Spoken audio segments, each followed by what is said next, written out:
So Danielle, can you please tell me how your addiction started?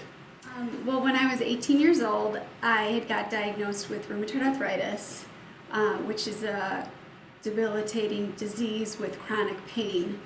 And with that, the doctor eventually prescribed me Vicodin and different sort of painkillers. And through that, started my addiction. I didn't really realize it at first, but it had taken some time, and I realized that I had kind of overdone what I was actually prescribed. That's, I think, very common today, is where there's a legitimate illness or accident or injury, and somebody is prescribed something that's addictive, like you said, one of the narcotics, Vicodin. Did you quickly realize, ooh, I like this? Or how did that progress for you into an addiction? It definitely snuck up on me. I feel like I had this illness, and it was severe. I was bedridden for a while, and it took away my pain. So I definitely liked it because I had had such pain for so long that finally I found something that helped me. So it actually was very, it kind of snuck up on me. I had not known a lot about addiction. I didn't really know that I could even get addicted to these pills until it was too late, basically.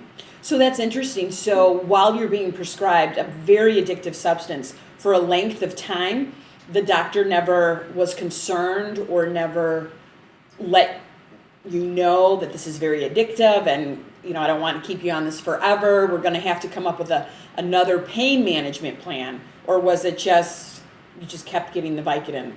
He had mostly dealt with older patients, and he never really had a patient who had become addicted to the pain medicine. So he had learned so much through that, but I never really got a warning. He just assumed that I was going to take these as prescribed. And So where did you cross the line? Where did it become, I'm taking more than I'm prescribed, I'm lying? When did that switch over from medicinal use to I'm now abusing a prescription? I definitely knew I was abusing it when I was taking more than I should. I was not taking them spaced out, prescribed. I was sort of hoarding them all and taking them at one time so I could sort of feel that high that I wanted to feel. And I noticed they weren't working like they used to, and I sort of had to do that even to manage the pain. I had to take more and more. And then eventually I just wasn't getting prescribed enough, so I had to go to outside sources, and I started buying them. And that's kind of when I really knew I was in trouble. So when you say outside sources, are you talking about buying illegally off the street? Yes, I knew some people who had sold them, and I started buying from them. Did you ever find yourself doctor shopping, trying to go to a different doctor or an ER or anything like that? Oh, absolutely. I went to several ERs. I would go to different doctors. I looked sick. I was sick, so I had a legitimate reason, and they didn't feel any reason to not give me these meds. So it was really easy, and I did a lot. It's interesting because with chronic pain, and particularly a medical diagnosis, sometimes that is a challenging patient to work with when you're talking about addiction. Right. Because that denial is that much stronger. I'm sick, I have chronic pain, etc. But you just named off the things that happen. I'm buying them illegally off the street. I'm lying, I'm going into ERs to get more, which is all addictive behaviors. Mm-hmm. That's the similarity, whether it's a legitimate medical diagnosis or it's I'm using crack off the street, a lot of the behaviors are the same. The lying, the manipulating to get what you want because your tolerance is built up and you need to keep feeding it, and it becomes challenging. And that's why a lot of people, after they've exhausted what their doctors are going to prescribe, end up going to the streets. Now, did you find yourself using anything else, or was this your primary drug of choice? It was definitely my drug of choice. One of the worst things that happened was when I went into my first treatment center. I had seen a psychiatrist, and I wasn't able to sleep because that's what happens when you are not taking the Vicodin anymore. And I was prescribed several different things, sleeping pills, Xanax, and that sort of just took me on a whole nother level. And with that, I never had any problem with drinking in the past. I started drinking excessively and experimented with other drugs. I feel like after that addiction kicked in, the walls came down, and I didn't have that fear that I should have, that healthy fear to not try these things and not do these things, because I was already in the mix of my addiction.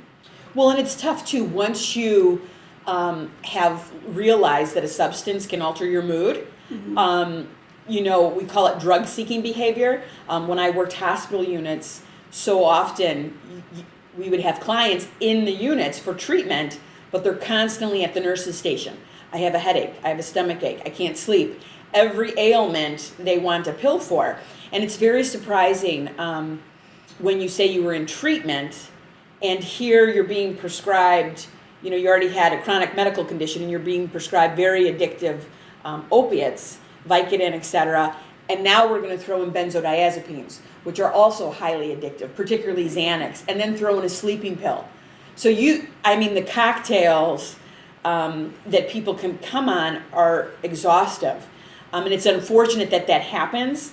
And you really want a treatment center that's going to hold that line, particularly when you know that somebody has a history of addiction. I'm not against helping people with mental illnesses or with sleep, but let's not do addictive substances and snowball the problem. And it's unfortunate because a lot of times that happens where a psychiatrist or another doctor is going to turn around and try to treat you with a highly addictive substance. And prescription drugs are now huge in terms of what gets abused.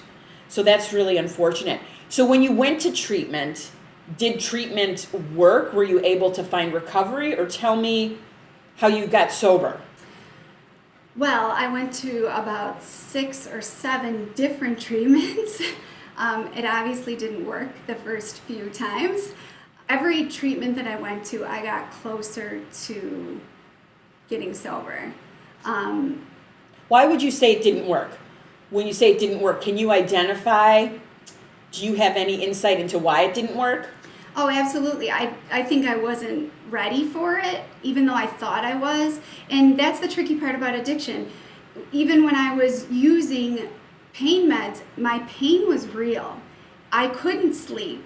It's all real. And this amount of pain is horrific to you because that's what your addiction tells you, that you're in so much pain, you can't bear it, you need something right now.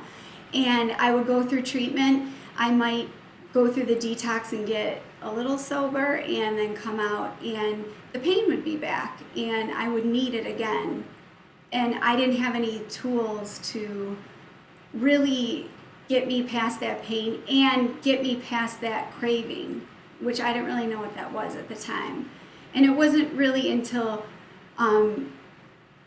my mom had kind of given me a bottom line and gave me a lot of tough love and told me, you're going to go to this treatment center, you're going to stay there, and after that you're going to go to sober living. And if she wouldn't have made me do that, and if she wouldn't have ignored every call that I made home, I think I would have really gotten sober, at least at that point. But that was what I needed to really, give myself the time to get sober and to have somewhat of a clear head to have the strength to go on. It's interesting that you bring up your mom because addiction is a family disease, and so often we want to make it about the identified client that's using, and it's not. The whole family system gets sick, and you spoke to your mom changed the game. You used the term tough love, and she set down some boundaries. And I'm guessing up until that point, you probably could manipulate her or manipulate people in your addiction because it's very common to do that. Did you find yourself doing that? Oh, absolutely. The first treatment center I went to, they told me that I had just got out of control. And it wasn't a treatment center, it was a detox, and they said that I had gotten out of control. Well, that was all I needed to hear. And I'm sure my mom felt relieved, like this was going to be fixed and this was going to be done. And they had kind of given me the okay that I'm sick and I need these pills, and my mom felt comfortable with that. So I really played that as long as I could until she probably hit her bottom line to where she knew it had gone too far and she needed to step in and do something, which was so important because I was in my addiction and I didn't have any sort of rational or clear thinking. I needed her to have that strength to at least give me some time of sobriety to take this on my own. And again, that's where it's tricky because I think family members have even more sympathy when there's a pain issue or when it's a mental health issue. And they oftentimes can be manipulated even more so than when it's just straight out substance use. And it's interesting that you said you got the okay, they signed off, hey, you are legitimately sick and you just got a little out of control. And you said, that sufficed for your mom, but it sounds like you knew in your gut, hey, they're buying this. They're buying this. I'm getting away with this. When they first told me, the initial time, I almost had a sinking feeling because I already knew I had gotten out of control, but they did give me that okay. And so I thought, okay, this is an easy fix. I could still get my prescriptions. And even further, I was able to get more things. So it really did, it was years before my mom really knew that this was not okay, and it wasn't because of pain. And that's the hard thing about prescription drugs, because it's okay in other people's eyes, it's prescribed to you, it's legal. It was really hard for everyone to see through all that. Just because it's legal, just because it's prescribed, doesn't mean that it can't be abused, and doesn't mean that it's not highly addictive. Did your life get out of control in other ways during this period of excessive use of prescriptions and different things? Oh, absolutely. And I think that that's what treatment and sober living really did for me. I was sober and I was willing, and I really didn't even have a feeling of wanting to go and use again, but I didn't really know how to live. It had been years since I lived a normal, productive life, and they taught me how to go work and maybe not always have something going on. It was all really chaotic and dramatic, my life, and I had some great people just teaching me to be balanced, and actually they told me to be bored. Yeah. And I needed that in my life, because in your addiction, it's just highs and lows, and you get addicted to the drama. Absolutely. And families get addicted to the crises. It's like you're living from one crisis to the next. So how would you say people enabled your addiction, people around you? Because it went on for a long time. And while addiction goes on for somebody that's using, there's usually key players that are standing around while that's happening year after year. So I'm wondering how people enabled you in your addiction. It was important in the end when I truly went to the right treatment center. I ended up seeing an addictionologist, and he knew the disease in and out, and he knew about addiction in and out, and so there was no fooling him. There was no getting around anything. There was no addictive drugs being handed out to me. So that was a key thing, and definitely just family members, and I really played up on people feeling sorry for me. And I did surround myself with people who also abused pain medication and drugs. So, my friends changed, and that was definitely enabling, because it felt okay to be around those people. Where my old friends who didn't have any problems with addiction, they knew more that I had, kind of crossed the lines. And I think that's what's tricky too, because psychiatry, you hit a key. You really need to find someone that understands addiction, whether it's a counselor, a psychiatrist, because it's very easy to bamboozle people that don't know addiction. And I can't tell you how many clients have said they know exactly what symptoms they need to rattle off. They know exactly how to play the role of a sick person or whatever to get what they want. Because ultimately, when you become addicted and cross that line, you want what you want when you want it. And you will give way to your morals and your values. And lying becomes very easy. It just becomes a means to an end. And until you have somebody that can really call you on that and say, you know what, you've been to treatment, so you have an addiction history, so I will not be prescribing you anything addictive. And that's tough. Not everyone wants to hold that line, because if you're not writing a script, and if the patient doesn't like you, they might not come back. But there are some doctors that understand addiction and understand treatment, and they will hold that line. And that's really what I think clients need. Mm-hmm. And families need too. And I think that's what's so hard about finding the path to recovery is you could go to doctors and get what you want. And family members feel like, well, I'm doing what I should be doing. I'm trusting the doctor. But not every doctor is an expert in addiction. And so that's a really good point that you highlighted, that you found somebody that wasn't going to buy it and that was going to challenge you on that. Right. So how did you ultimately find recovery? I just was sick and tired of being sick and tired. I actually had used in a treatment center, and I think that when you go so far, you really realize how crazy things have become. And like I said, I think that it was just a time where I had gotten just a little bit clear-headed to think, I don't want to do this forever. And what helped me was when I was in sober living, I had seen the women who were away from their families, were away from their kids, and I was only 24, and I didn't have any of that yet. And I thought I didn't want to do this for the rest of my life, be in and out of treatments, and scared if I was going to wake up in the morning or what was really going to go on. And I really used their experiences to help me, and I knew the longest I could stay in that sober living, the better chance I had, and I did, and I worked my program, and I just did what they told me to do, even if it didn't make sense, like writing 50 things you're grateful for. And that's a crazy idea. All those things, gratitude, they work, and it you don't want to do it always, and I didn't want to do 90 meetings in 90 days and all that stuff, but when you start to see it work, it really gives you some hope, and that's when it really just started clicking for me, and that's what really helped me. Well, it's interesting you said that you started to listen, and I've often said the hardest patient to treat is one that's in pride, because they have all the answers, they know what they need, even though their best thinking landed them here, and their life is a complete shambles, mm-hmm. They want to tell me what they need.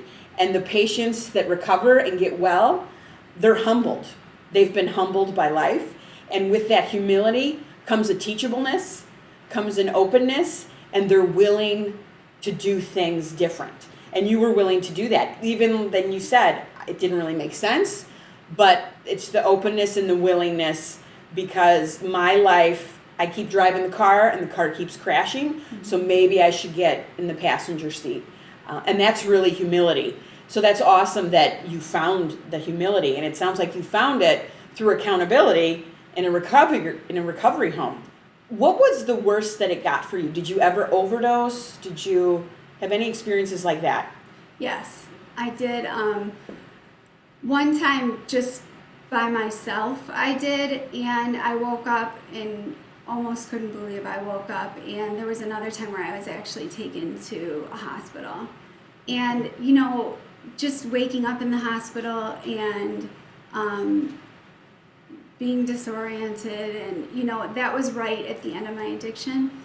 And so that was one of the wake-up calls. And I can't say there was this one moment that was my rock bottom, but that was one of them. And that's the good thing that, it's kind of, sometimes it's just a few things that happen that really kind of show you how crazy and unmanageable your life is and how powerless you are to your addiction. So that was definitely one of them when I woke up in the hospital. Yeah. Okay. So it sounds like you went to treatment, you had used in the treatment center, that treatment center drew a hard line with you, sent you to sober housing for a length of time. Mm-hmm. You committed to the sober housing for a length of time, and you also did 12-step, is that correct? Absolutely, yeah. I basically did anything that they told me to. Um, in sober living, if they told me get a sponsor, join a women's group, I did all of it, and it was a lot, but that was what I had to focus on there. And so I did it all, and I worked through the steps with my with my sponsor, and we went to 12-step meetings together, and then we would, work the steps together, and that was hard. There's some easy ones and some hard ones, but I did everything that I had to do, from going and apologizing to people from my past to writing letters, and it's hard, but it works. It's proven over time that this program works. Well, and I think that's what's interesting, because I tell clients all the time, anything worthwhile in life comes with effort. Absolutely. If it comes easy, it's probably not that worthwhile. Mm-hmm. And so hard work sometimes is foreign to us in our addiction, because we're so used to, like you said, you're just living drama to drama. People are absorbing all the consequences for you. Right. You're high to high. You're so out of touch with reality that it can become daunting or a little bit overwhelming to get back into life and responsibility and that routine of life on life's terms and daily living. But that is the very thing that leads you back to wholeness and health and wellness. Right. And those 12 steps, I tell people all the time, even if you're not in addiction, Right. you cannot not work those steps and not have health and wholeness come into your life. Right. It's just a blueprint for a way to live life. Is there any advice you could offer somebody out there who's struggling in addiction right now? Probably my biggest advice would just be that there is a light at the end of the tunnel. And I couldn't see that. I remember even being sober, a few weeks coming out of not a treatment center, but a detox. And I remember looking at people on the street and being jealous of them, that they didn't have this feeling that I had, and that they could wake up in the morning and feel fine, and that they could go to sleep and feel fine. And I remember feeling that I was never going to feel like that, even sober. I would be sober, but I would never feel like that. And I just want to tell you can. I'm almost 13 years sober, and it works, and you can have a healthy life. It doesn't always have to feel the way that you feel right now, and you can be freed from that. And just for family members too, as hard as it is to draw that bottom line and to wrestle with the person in addiction and try and get them into treatment and do whatever it takes to get them into treatment, there's that it works. Just to give you encouragement, that as mean as it you feel and as heartbreaking as it is, I know there were nights that my mom was devastated. She didn't know if she was doing the right thing or the wrong thing, but it's really the only power that you have over it. So if you can do anything to just help them while they're in that disease and addiction, to just keep with it. And I think you had mentioned to me once on the side that your mom followed the treatment advice that she was given to a T, which is sometimes doesn't happen. Sometimes people hear advice and they just kind of let it go in one ear and out the other, but your mom really took to what is a boundary. Don't be emotionally manipulated. Don't emotionally react. And she really worked her part of the program, which in turn helped you work yours. And I try to tell people all the time, most of the energy of family members goes towards trying to fix, manage, and control the family member instead of themselves. And if you can put it back on yourself like your mom did, boy, that gives you a much better chance of getting well and doing your thing. She didn't know how to help me, so if they told her she cannot meaning me, that I cannot come home. I needed to go on to sober living. I had tried intensive outpatient and it didn't work for me. Where some people it does, but it was not for me. And they told her I definitely needed to go somewhere, and she just stuck with it no matter what I said, and followed their advice basically because she didn't know what to do for me, and they had seen this time and time again, and they know it works. So at the time I was very mad at her. I had every excuse of why I needed to come home, but I'm happy that she didn't listen to me and stuck with it. Yeah, and that's what's tough, because you do get emotionally manipulated, Mm-hmm. and it is easy, particularly when a recommendation is given following treatment for sober housing or extended treatment. Most patients are going to buck, and they're going to say, no, I did my time, I'm ready to come home now. But if that recommendation is given and it's followed through, and oftentimes I tell families, you have a lot more power than a treatment center or a counselor does. Because if you do not align yourself with the treatment center and the treatment plan, you basically render the whole thing useless. And the families that can align with the counselor's advice and the treatment center's advice, and we're all on the same page, those are the clients that have the best chance of getting well. And it is hard because you're going to get the phone calls. I want to come home. This is crazy. I've already given 30, 40 days.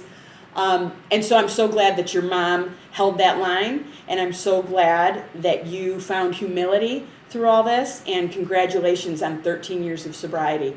That is really something to be proud of. Thank you.